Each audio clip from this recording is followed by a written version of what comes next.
Putin Modi की मुलाकात पर अमेरिका ने की है अपील, भारत रूस से यूक्रेन जंग पर बात करे, यह कहा है अमेरिका ने।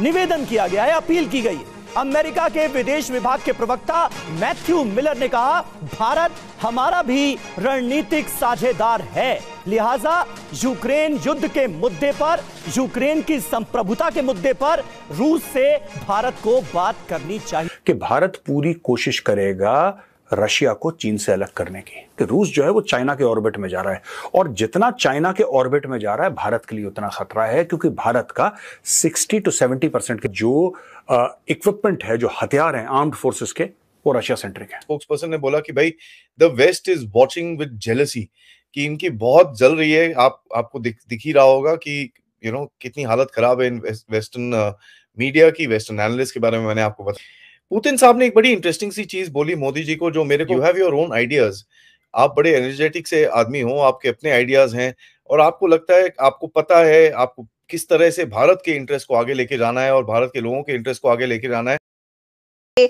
भारतीय प्राइम मिनिस्टर का रशिया का ये विजिट कैसे हिस्ट्री में अपना रिकॉर्ड बना गया है।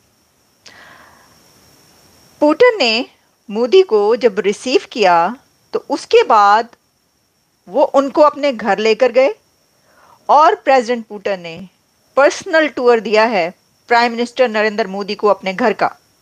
ऐसा हर एक के साथ हमारा जो रिश्ता है आपकी तरह नहीं है, आपका तो है ना लेन लेन का ही फर्क है बस, हमारा लेन और देन दोनों है, आपका सिर्फ लेन लेन है चाइना से।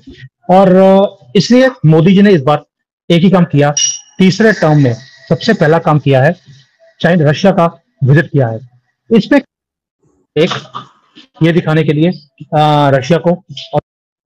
जय हिंद दोस्तों। तो दोस्तों बहुत बड़ी खबर है और बहुत गर्व की बात है कि रूस में पहली बार भारत के किसी भी प्रधानमंत्री को हाईएस्ट सिविलियन अवार्ड दिया गया है। रूस के राष्ट्रपति व्लादिमीर पुतिन साहब ने खुद वो अवार्ड प्रधानमंत्री नरेंद्र मोदी जी को दिया, और प्रधानमंत्री नरेंद्र मोदी जी ने बहुत आदर के साथ कहा कि ये अवार्ड सिर्फ मेरा नहीं बल्कि मेरे 140 करोड़ देशवासियों के लिए। अब कह दो भाई, कई लोग आएंगे कि यार मणिपुर देख लो और पैसे दे के लिया। भाई ये सब चीज़ें पैसे दे के नहीं मिलती है, इसके लिए सच में कुछ करना पड़ता है। देश के खिलाफ बयान दे के मीडिया में हाईलाइट नहीं रहते नरेंद्र मोदी जी। जब भी मीडिया में हाईलाइट होते हैं देश के लिए कुछ अच्छी बात करते हुए, देश को गाली दे दिया, देश में अशांति है, मणिपुर में ऐसा हो रहा है, ये हो रहा है, वो हो रहा है, देश को गाली दे के, देश को बदनाम करके तो कई लोग मीडिया में हाईलाइट में रहते हैं। लेकिन देश को ऊपर ले जाके, देश की तारीफ करवा के, देश को गर्व करवा के अगर कोई बंदा मीडिया में हाईलाइट में रहता है ना, तो वो नरेंद्र मोदी जी। भाई बहुत खुशी हुई ऐसा देख के कि भाई रूस में पहली बार भारत के किसी लीडर को हाईएस्ट सिविलियन अवार्ड दिया गया। तो इससे भारत और रूस के जो पीपल टू पीपल कॉन्टैक्ट है वो भी बहुत ज़्यादा इम्प्रूव होंगे, और भारत और रूस के रिलेशन तो डे बाय डे इतने अच्छे हो रहे हैं कि पूरी दुनिया जल रही है। ये तो सुना आपने, मोदी पुतिन की मुलाकात, अमेरिका की अपील। क्या है वो अपील, जरा उस पर भी गौर करें। देखिए, रूस से भारत यूक्रेन की संप्रभुता का मुद्दा उठाए, यानी अमेरिका चाहता है कि यूक्रेन के विषय पर भी भारत बात करे, खासकर जो सॉवरेनिटी है यूक्रेन की उसकी चर्चा करे। यूक्रेन जंग को लेकर भारत से ठोस समाधान की उम्मीद है। यूक्रेन की अखंडता, संप्रभुता पर यूएन के चार्टर का सम्मान हो। भारत हमारा रणनीतिक साझेदार है और चीन के सामने भारत शक्तिशाली भागीदार है। मैथ्यू मिलर, प्रवक्ता विदेश विभाग, उन्होंने ये बात कही है। मनीष, अमेरिका को अभी भी लगता है कि भारत ही वो एक ऐसा देश है जो मंच बना सकता है, जिस युद्ध को अमेरिका ने सुलगाया, जो पेच फंसाया पश्चिमी देशों के बीच, उसको सिर्फ सुलझाने का जो मंच है वो भारत ही क्रिएट कर सकता है। अभी भी उसे यही लगता है। देखिए, ये बात तो सच है कि भारत एकमात्र ऐसा देश है जो अभी फिलहाल दोनों पक्षों के साथ बहुत भी भरोसे के साथ बातचीत भी कर रहा है। पिछले महीने प्रधानमंत्री मोदी और जेलेंस्की की मुलाकात हुई थी G7 की मीटिंग के दौरान, और अब जब आज कुछ देर के बाद प्रेसिडेंट पुतिन से औपचारिक तौर पर बातचीत होगी, उसमें भी भारत का पक्ष यही रहने वाला है कि बैटलफील्ड में सॉल्यूशन नहीं निकलेगा, आपको डायलॉग और डिप्लोमेसी में ही आना होगा। रही बात किसी भी देश के संप्रभुता को लेकर, तो भारत हमेशा से जो संयुक्त राष्ट्र के नियम है उसी हिसाब से आगे चल रहा है। और संप्रभुता की बात आती है तो केवल यूक्रेन की संप्रभुता नहीं है, रूस की संप्रभुता पर भी तो खतरा है। जब आज नाटो का सम्मेलन हो रहा है, वो नाटो का सम्मेलन किस बात के लिए हो रहा है, नाटो का एक्सटेंशन किस बात के लिए हो रहा है, उससे रूस की संप्रभुता पर भी खतरा है। तो भारत केवल अमेरिका की हाँ में हाँ नहीं मिलाने वाला है, बल्कि इसकी जो रियल सिचुएशन है उसको भारत समझ रहा है, और इसीलिए भारत चाहता है कि टेबल पर बातचीत हो, ना कि बैटलफील्ड पर यह डिसाइड हो। और यही बात प्रधानमंत्री मोदी इस बार प्रेसिडेंट पुतिन को कहने भी वाले हैं। बिल्कुल बिल्कुल सही बात है। और देखिए, अमेरिका के इस बयान को लेकर भारत की तरफ से जवाब भी आ गया है। भारत हमेशा यूएन चार्टर का सम्मान करता है, क्षेत्रीय अखंडता और संप्रभुता का हम सम्मान करते हैं, यह कहा गया है। युद्ध के मैदान में कोई समाधान नहीं निकलेगा, डायलॉग और डिप्लोमेसी ही एकमात्र रास्ता है। ये भारत की तरफ से प्रतिक्रिया सामने आई है मनीष, और अपने आप में ये कहीं ना कहीं बताने के लिए काफी है कि भारत का स्टैंड दुनिया जानती है इस युद्ध को लेकर कि ये युद्ध का नहीं है, युद्ध से कोई सलूशन नहीं निकलने वाला। लेकिन जो अमेरिका कहे वही हम रूस से बात करें, ये तो अब मुमकिन नहीं।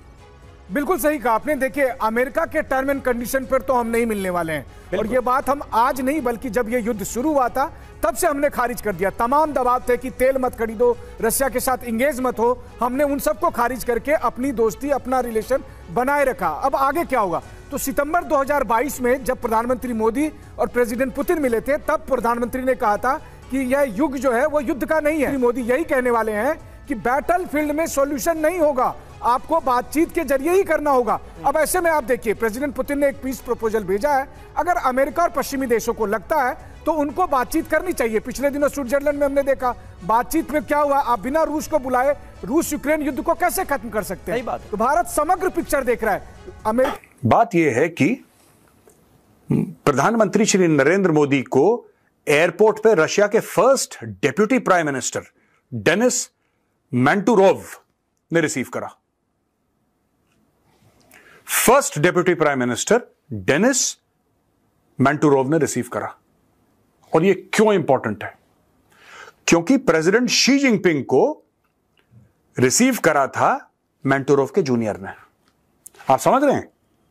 मैं आपको बता रहा हूं ना, कौन कहां खड़ा रहता है, किस क्रम में कौन कहां खड़ा है, किसने किससे पहले मिला, हाथ मिलाया, कैसे हाथ मिलाया, गले मिले कि नहीं मिले, ये सारी मैसेजिंग होती है। देखिए, the protocol of having Manturov personally welcome PM Modi and accompany him to the hotel in the same car sends a strong signal. यानी कि जो मैंटुरोव हैं, फिर जब उन्होंने प्रधानमंत्री मोदी जी को रिसीव करा एयरपोर्ट पे, वो उतरे जहाज से तो उनसे मिला, हेलो सर, वेलकम, रशिया में आपका बहुत बहुत स्वागत है। फिर वो एक ही गाड़ी में बैठ कर गए और वो होटल तक छोड़ के आए प्रधानमंत्री मोदी जी को, जिस होटल में मोदी जी रह रहे थे। यह भी एक डिप्लोमेटिक सिग्नल है कि बॉस देखो, हम आपको बहुत वैल्यू देते हैं, हम आपको जबरदस्त वैल्यू देते हैं। आप पहले बात समझिए कि हम भारत को मित्र मानते हैं। तो रूस ये देख रहा है कोने से, रूस ये कह रहा है कि दुनिया में सारे लोग हमारे खिलाफ। अब भारत के ऊपर भी जबरदस्त प्रेशर है वेस्टर्न कंट्रीज से दोस्तों, अमेरिका से फोन, इससे फोन, इससे फोन, ये डील नहीं, आप इसको कंडेम करो, आप बोलो रूस गलत है, रूस कैसे घुसा यूक्रेन में, क्या कर। आपने देखे होंगे वो वीडियोस डॉक्टर जयशंकर के, यूट्यूब में बड़े वायरल हो रखे हैं।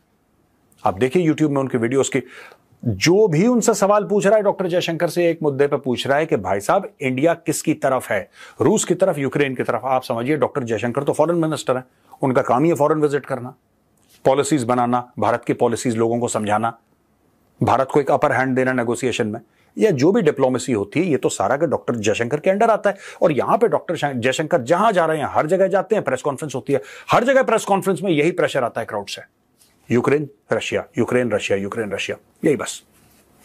और किस तरीके से खूबसूरती से हैंडल करा, और जो खूबसूरती से हैंडल करा है दोस्तों, वो रूस देख रहा है वहां पे बैठे, क्योंकि वहां का भी मिनिस्ट्री ऑफ फॉरेन अफेयर्स जो है वो दिन भर क्या करता है, यही तो काम करता है, ट्रैक करो किसने हमारे खिलाफ क्या बोला है, किसने सपोर्ट में बोला है, कौन बड़ी खूबसूरती से न्यूट्रल रह के भी हमें सपोर्ट कर रहा है। भारत के लिए आसान रास्ता क्या था दोस्तों, मैं आपको बताता हूं। और जो रशियंस है ना, वो बेवकूफ तो है नहीं यार, वो पुराने मजे हुए खिलाड़ी हैं। वो लोग क्या देख रहे हैं दोस्तों, वो ये देख रहे हैं कि यार जब भारत के ऊपर इतना प्रेशर आया, इतना दबाव आया है ना, जब ज्यादा दबाव आ गया भारत के ऊपर, फिर भी भारत ने रूस को कंडेम नहीं करा, रूस का हाथ नहीं छोड़ा।